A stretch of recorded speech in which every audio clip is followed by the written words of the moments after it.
Oh guys, nandito na pala kayo. Tips para makapag-ipon ng pera. Welcome in our channel of Cedric. Paano ba tayo makakaipon ng pera? Ako kasi may pinag-iiponan ako. Lenovo Yoga 311 inch.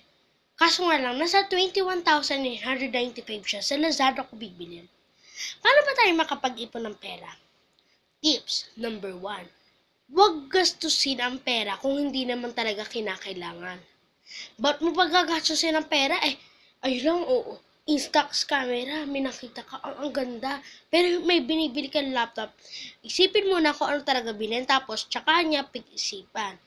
Paano ba tayo makakapag-ipon nga? Tago mo pera mo, wag mo i-gastos sa ibang tao. Pag humihingi sa'yo, pag utang, wag mo muna pa utangin. Gastos lang yan. Number 2.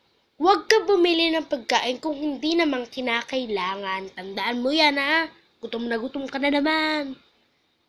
Wala na nga pera eh. Di ba gusto mo makabili ng gusto mong bibilhin? O di mag-ipon ka. Kung ganyan lang yan.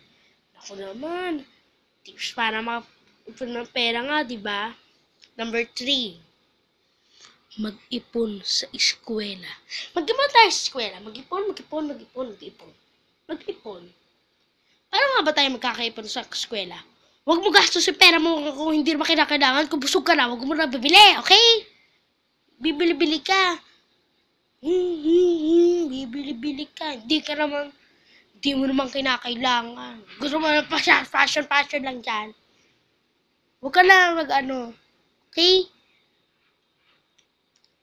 Tips number 4. Huwag ka pumunta sa SM, sa Mall of Asia. Mall.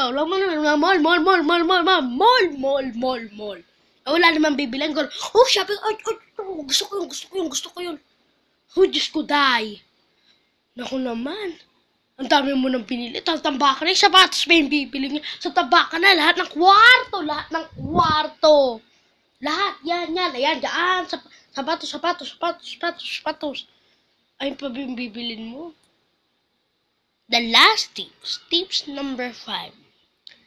Huwag mag-aksaya. Ang tips ko lang sa inyo, huwag kayo bumili talaga kahit di kinakailangan.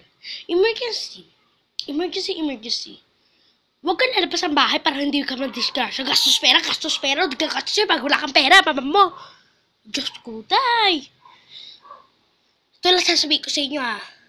Pag may nilagay, may madudukot. Salamat. Please subscribe to the channel below. Thank you.